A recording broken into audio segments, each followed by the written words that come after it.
repris les rendez-vous d'Alfred Hitchcock, racontés par Serge Sauvion. Aujourd'hui, Le gentil jeune homme de Richard O. Lewis.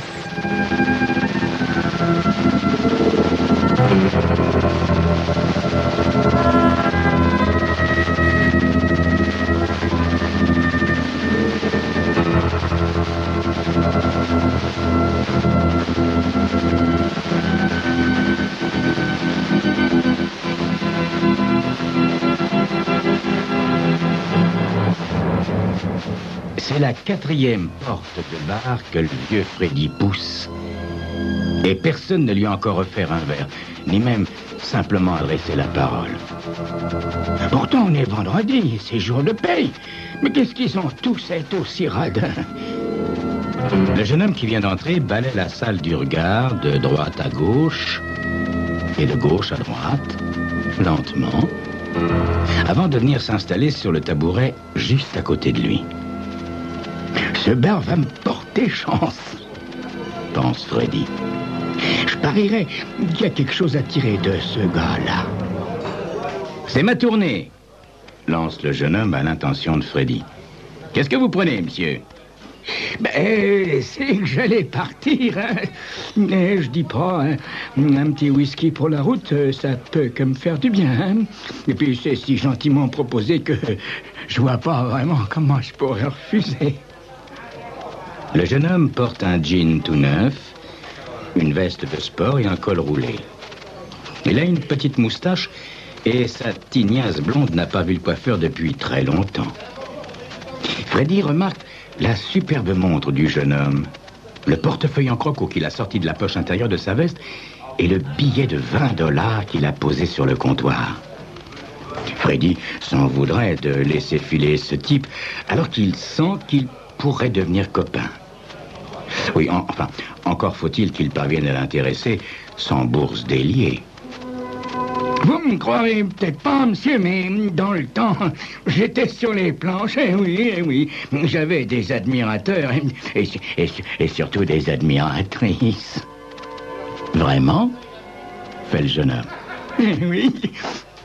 Freddy descend de son tabouret et esquisse une révérence comme lorsqu'il saluait le public à la fin de son spectacle. Magie, prestidigitation. Oui, on m'appelait Mundo le Magnifique. Ah, bah dites donc, vous étiez quelqu'un alors? Un artiste, hein? Vous étiez un artiste? Oui. Freddy se rassoit sur son tabouret et contemple son verre vide.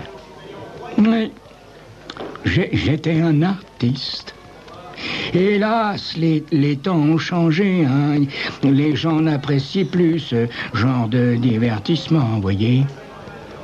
Le jeune homme acquiesce gravement et commande un autre whisky pour Freddy.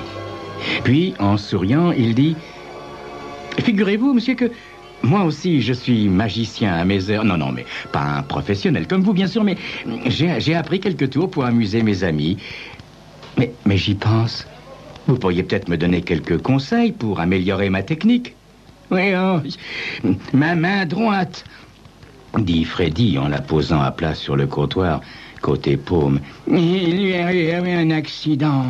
Non, ça remonte à loin, mais, voyez, j'ai perdu ma dextérité d'autrefois. Oh, ça n'est pas grave, monsieur. Vous pourrez quand même me montrer comment il faut faire. Et, bien entendu, je vous remercierai du service que vous me rendez. Freddy engloutit le fond de whisky qui lui reste, puis réfléchit en fixant son verre vide. Oui, peut-être que je pourrais vous montrer quelques-uns des tours les plus faciles, quoi. Le jeune homme jette un regard à sa montre. Oh, écoutez, je suis désolé, mais il faut absolument que j'aille à un rendez-vous. J'en ai pour 3/4 d'heure à tout casser. Mais ensuite, je suis libre. Je peux repasser et vous emmener chez moi pour la soirée. D'accord, dit Freddy. Le jeune homme fait signe au barman. Un autre whisky pour mon collègue, s'il vous plaît. Et une bouteille de bourbon à emporter. Et il règle le tout. Vieux Freddy a du mal à croire que les choses tournent si bien. Peut-être que la malchance qui s'est acharnée contre lui durant les dernières semaines touche à sa fin. Quand le barman apporte le whisky et la bouteille de bourbon, Freddy veut la saisir. Non, non, pas maintenant, dit le jeune homme qui cale la bouteille sous son bras. Tout à l'heure, je repasse vous prendre, hein. Tenez, voilà 5 $ pour étancher votre soif. Mais surtout, attendez-moi, hein. Oh, ça c'est promis et juré, monsieur, dit Freddy en levant le bras.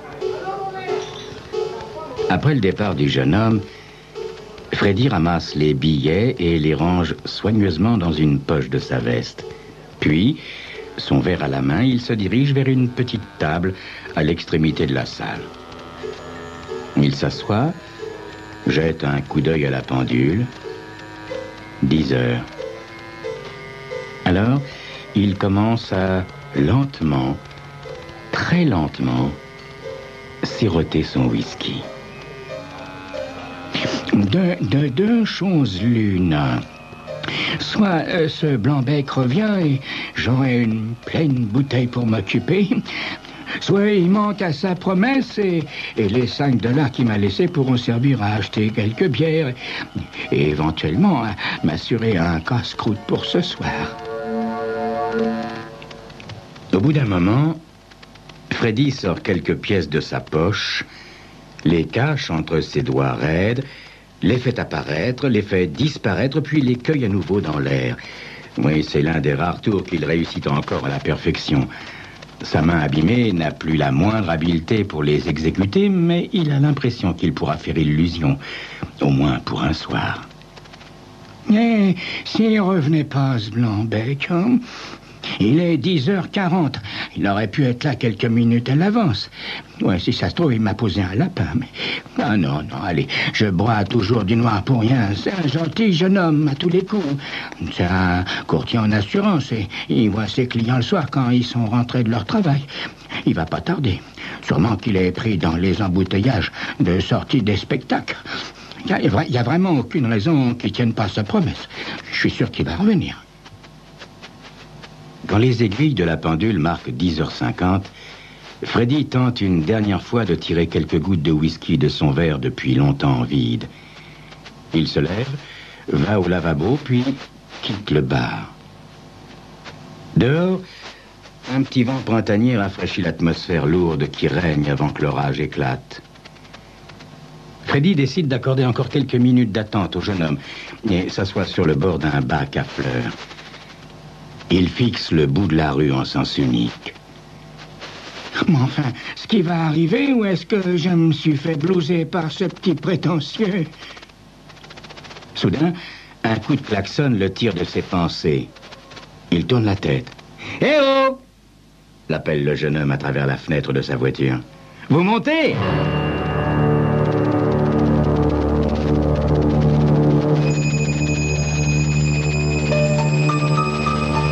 Freddy se dirige vers la voiture, un sourire aux lèvres et d'une démarche allègre malgré les whisky qu'il a engloutis.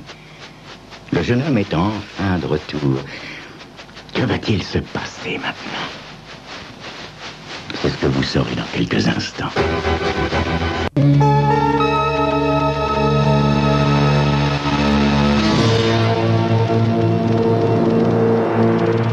Désolé, mon vieux, mais ça a été plus dur que je le pensais. Et c'est pas fini, il va falloir que j'y retourne. Tenez. Le jeune homme attrape sur la banquette arrière la bouteille de bourbon achetée tout à l'heure. Sans perdre de temps, Freddy dévisse le bouchon et engloutit 3 bonnes rasades de sa boisson préférée. « Je voulais pas vous faire attendre, » continue le jeune homme. « Une promesse est une promesse. » « Oui, martèle Freddy. Une promesse, c'est une promesse. Et il soulève à nouveau la bouteille de bourbon. La seule chose que je peux faire pour l'instant, c'est vous conduire chez moi et vous laisser seul un moment devant la télé. Parce que, vraiment, il faut que je retourne voir mon client. Je peux pas faire autrement, vous comprenez? Ah, mais oui, je comprends. D'accord, d'accord. 10 minutes plus tard, le jeune homme se gare le long d'un trottoir. Vous venez, monsieur?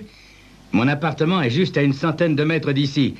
Eh, dites, vous croyez que vous allez réussir à tenir sur vos pieds? Ah, ben oui, bien sûr. Ayez pas peur, ayez pas peur.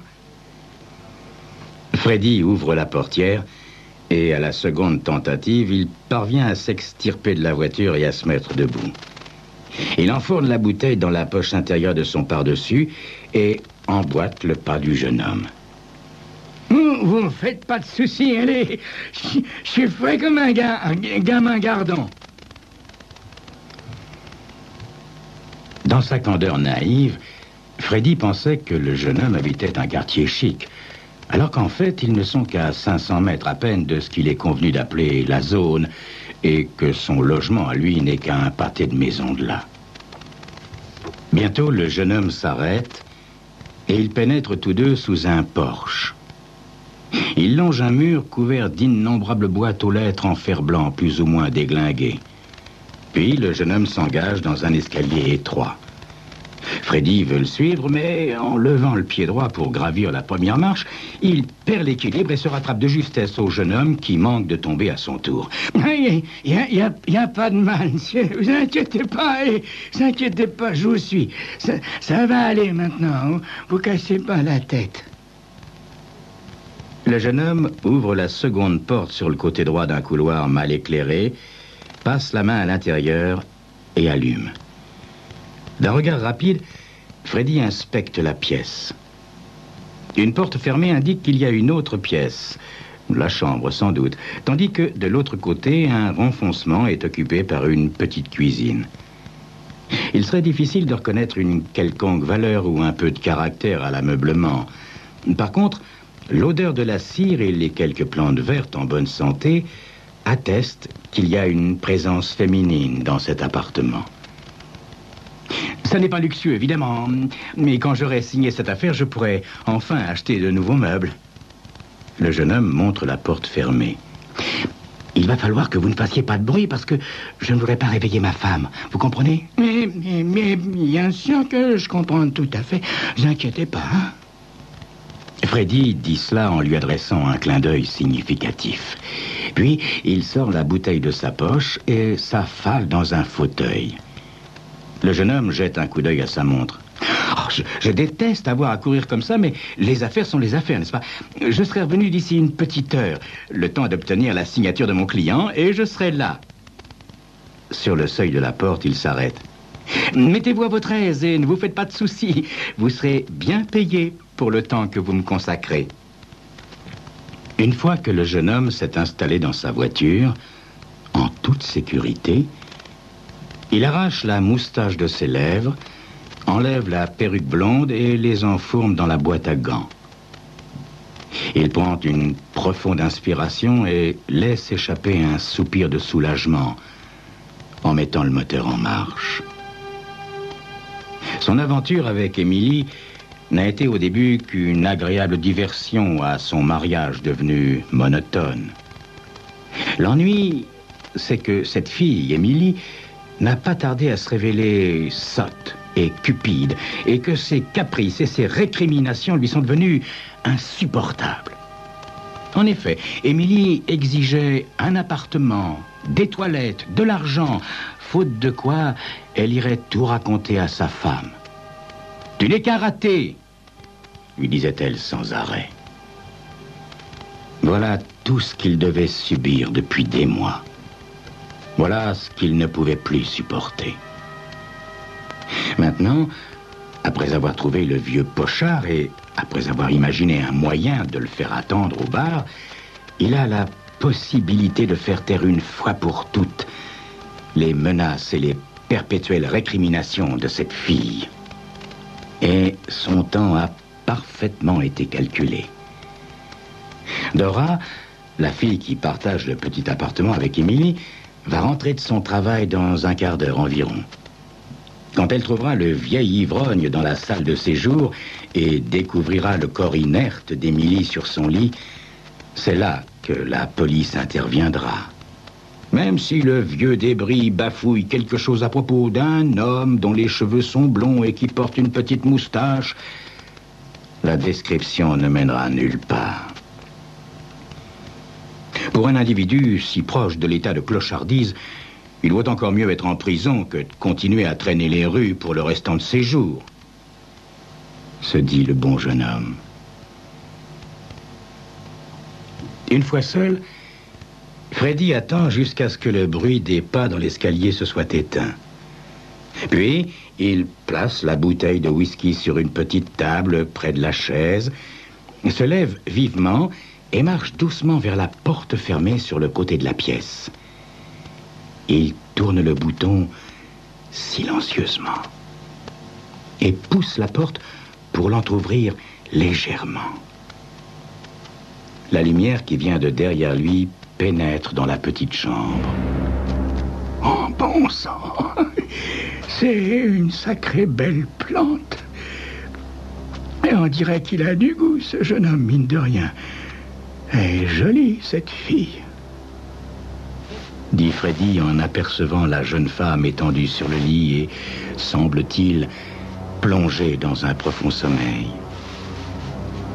Freddy pousse un peu plus la porte et s'approche du lit sur la pointe des pieds. Il regarde la main gauche toute blanche de la femme. Elle ne porte ni alliance ni diamant, rien qu'une petite bague fantaisie qu'on trouve dans n'importe quel magasin d'accessoires de mode.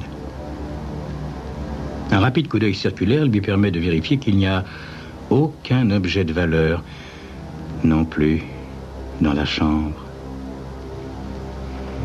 De retour dans la première pièce, Freddy pêche un portefeuille en croco dans sa poche et l'ouvre.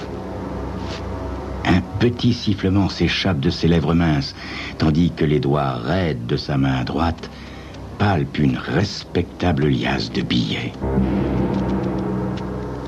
Il n'y a pas très longtemps, un jour que Freddy avait glissé sa main dans la poche d'un autre, le propriétaire de cette poche, un lourdeau dépourvu de tout humour, avait saisi ses doigts et les avait tordus sans pitié, endommageant à tout jamais les moyens d'existence de Freddy.